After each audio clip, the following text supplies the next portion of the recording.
I think we should do another Naked Kiss video.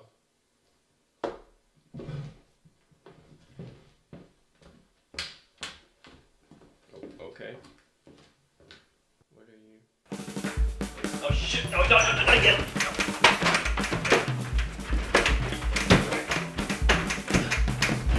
Stop it! What are you? Katie, that's under control. What are you selling? Angel phone. Karate channels, black lace belt, that's me. To the chair. You've got 30 minutes to get out of town. He was molesting a child. Book off the wedding. John Kelly, please. 10. A hooker moving in with the town virgin. What an act! 5.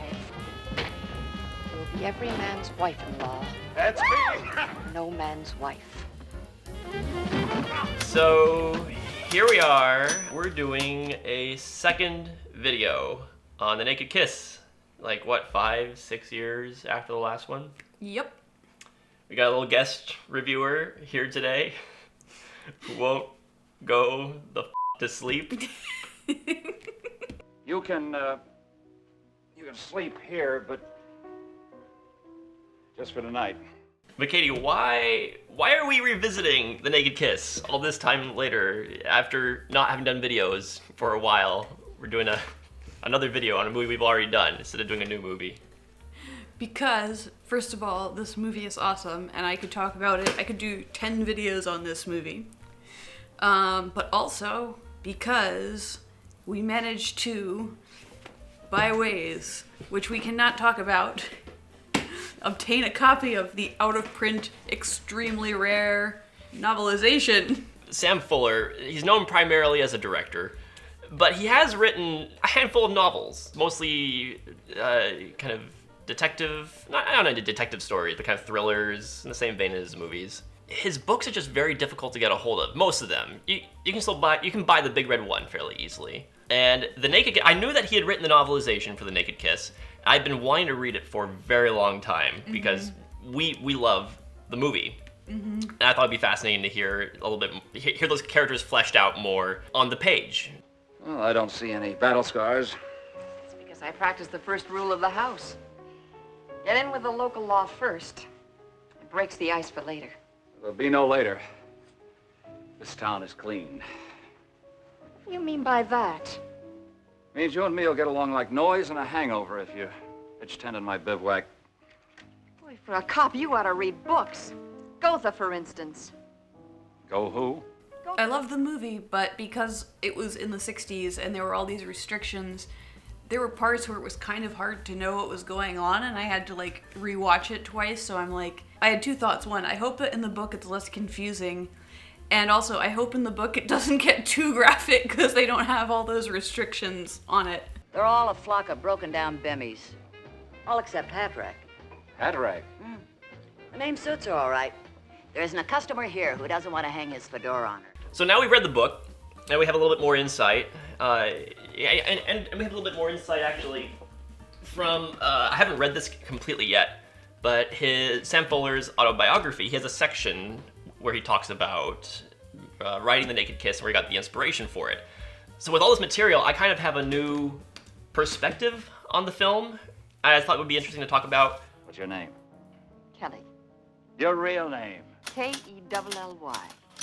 Part of the reason that I love the movie and that I love the book is because I love Kelly. Kelly's like holds up the story so well. Like, she's the character I'm invested in. This comes out a lot more in the book. In the movie, we got it a little bit, the theme of hypocrisy. So in the movie, the idea was Grant thinks she's dirty and gross because she's a prostitute. No, not Grant, Griff. This is confusing because everybody's name sounds the same. Okay. This is confusing reading the book because Griff and Grant are like really close buddies in the book, and seeing their names together, it just threw me through a loop. Yeah. So let me try to say that again. The theme of hypocrisy came out in the movie and came out a lot more in the book. So, for example, you have Griff, who's like the police chief of the town, and he thinks that Kelly is just like a disgusting prostitute, but then he also, not only did he sleep with her, so he bought her services, but he's also regularly going over to Candy's bonbon shop across town and hanging out with the women over there. Boy, you sure pick 'em, Griff. But Kelly is completely true to who she is through the entire book, to the point where she even like refuses to tell a critical lie at the end that could get her off the hook, I swear that's what happened. because she just won't tell a lie. She's the one honest character. Yeah, well, that's the interesting takeaway I had, especially after reading about Fuller's background with why he wrote the book. For instance, Kelly doesn't make the choice to quit prostitution from any moral obligation, and Fuller's very clear about that in the book. Because that was one thing about the movie, is that I didn't feel like he really came across why she decided to quit right that moment. Because she comes in to town, she services Griff. Right off the bat, and then immediately quits. You were the only buyer I had in this town, and my last one. Loving the movie, I wasn't quite sure what was the motivation behind that. And in the book, there's this moment, which is also in the film, but you can kind of, again, flesh it out a little bit more, where she kind of just looks in the mirror and realizes that she's been on the run all this time. She sees what these people in this town have, and she wants that. Mm-hmm. Because she sees them as this kind of middle America, 1960s, clean-cut little town. And she sees the families there, and she sees the kids, and she sees potential of marriage there. And she wants the happiness that she sees these other people have. And over the course of the film, she finds out that, for one thing, there's this dark underlayer to the town, like much darker than anything she's gotten into. But also she comes to realize that the people of the town are all to some degree hypocrites, because in the book they do get into the bedroom lives of pretty much everybody in town. Yeah. And at first I was like, why are we going into all this detail? I mean, is it just for sex appeal in the book? But Fuller has a point with it, in that the people of Grantsville, they have this attitude towards sex and prostitution as it's a very dirty thing, Many of them, Miss Josephine, for instance, think that prostitutes are the dirtiest thing imaginable. They're evil, the devil, But then they all have their own sexual hang-ups and qualms and secrets and kind of dark side to them as well. So again, it's all about pointing out the hypocrisy of this kind of idyllic, puritanical, small-town America of the 1960s that Fuller was seeing. You got morals in my room? You had nothing to do with it. Nothing. So on one hand, he does talk about, how she doesn't necessarily quit it out of any like moral inclination to do so, but he also doesn't hold back on kind of going into the hardships of that kind of life, and also just kind of the abuse she took from a lot of the Johns, and how she got into that life in the first place was through abuse as well. She got raped, which we find out in the book, as a teenager, and then she just got into the business at the age of like 15 or 16 or something like that. So it definitely goes into it. It doesn't hold back on kind of showing the dark side of that life and why she wanted to get out of it. Your world with Candy will become so warped that you'll hate all men. And you'll hate yourself, because you'll become a social problem, a medical problem, a mental problem, and a despicable failure as a woman. Going into the backgrounds of a lot of these characters, they have a lot of ugliness in their past. A lot of them had been abused. A lot of them had kind of discovered sexuality in a very unhealthy way. And I think Fuller's getting at because their parents just didn't teach them very much about it. They kind of strayed away from talking about sex. Oh no, don't talk about that, it's kind of a dirty thing. And some of these characters just kind of veer off into very ugly directions because of that. But Kelly does take Buff under her wing, and when she finds out that Buff is going to go work for Candy, warning bells go off in Kelly's head. And she steps in immediately to try to pull Buff away from that, because she knows that Buff is going to be falling down a very dark, ugly path that Kelly had already been down and knew that it didn't lead anywhere fulfilling. You stay away from Buff. As with anything Sam Fuller, it doesn't really have a clean-cut view on anything. He's talking about hypocrisy. He's talking about all this ugliness. He's talking about some very dark inclinations that people have and why they fall into those vices. And I think he handles it very deftly.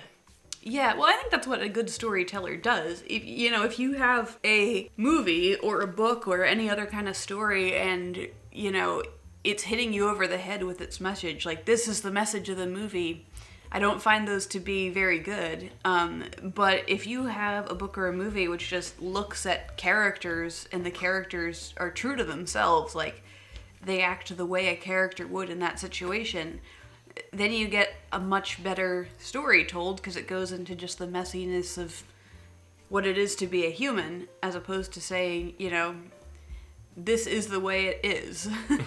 I don't mind the fact that it's dated with its colloquialisms and some of the corny lines. I don't mind that a lot of the characters are 50s and 60s caricatures.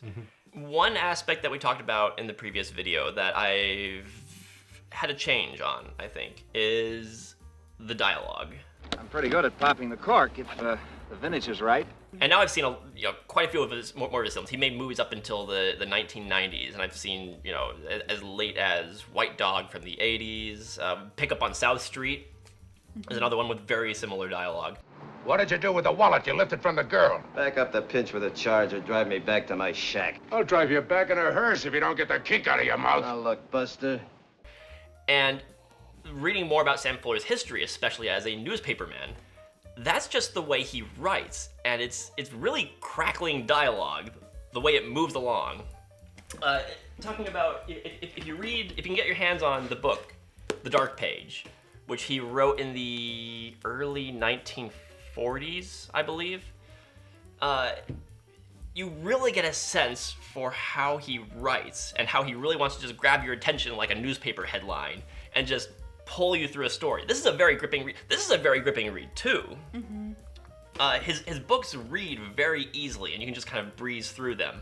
He's not buying your chocolates, Candy. Go earn your money. Check the stock. It is a lot of innuendos. They're very funny. He plays it up for the humor, certainly. But I mean, I wouldn't categorize this as a comedy, unintentional or otherwise.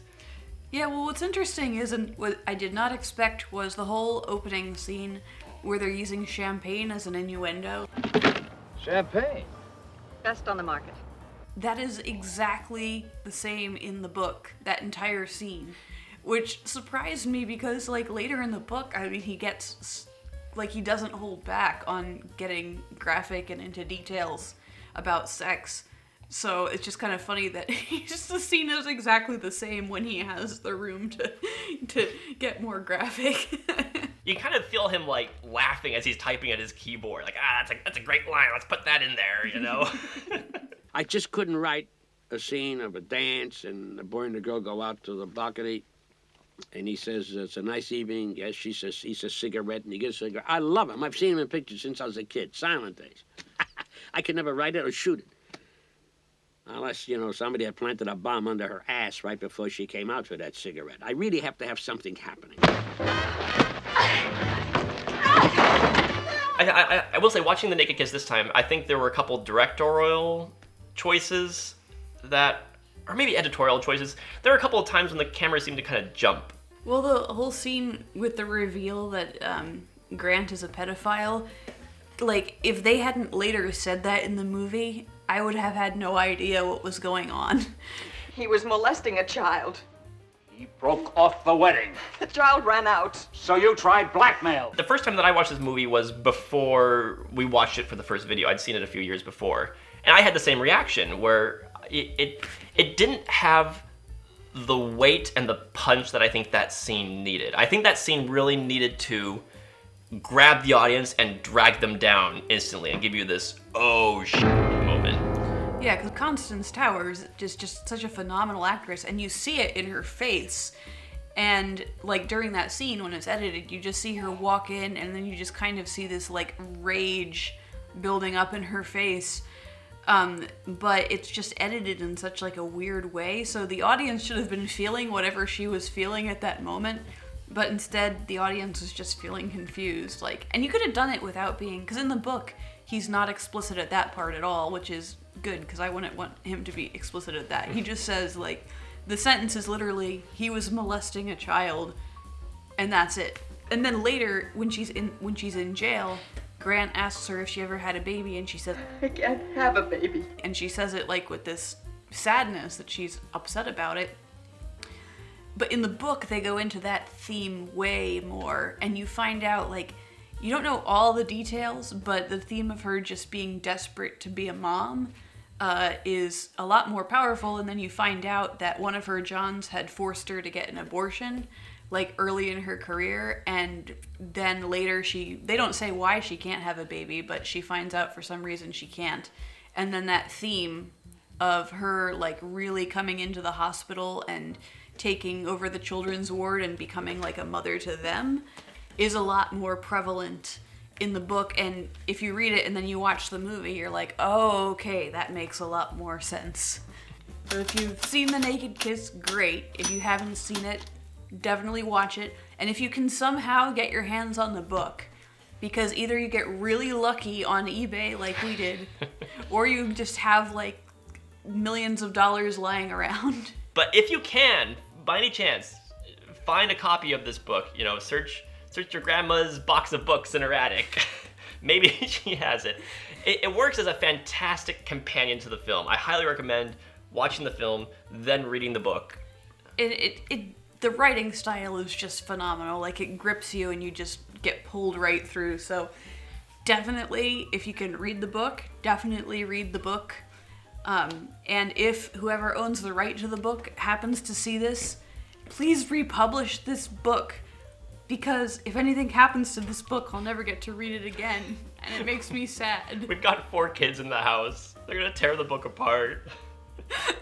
Hopefully they never read it until they're much, much, much, much older. Like 30. Criterion Collection. You get the rights to the book, publish the book along with the movie. Look, they fit together so well. Yeah, release one of your fancy box sets that includes the book.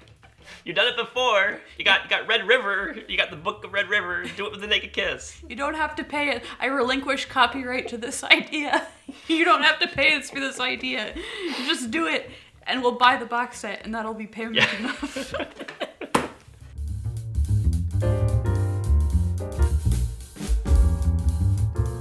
Speaking of page-turning Sam Fuller novels, the Dark Page is referenced in the movie and in the book.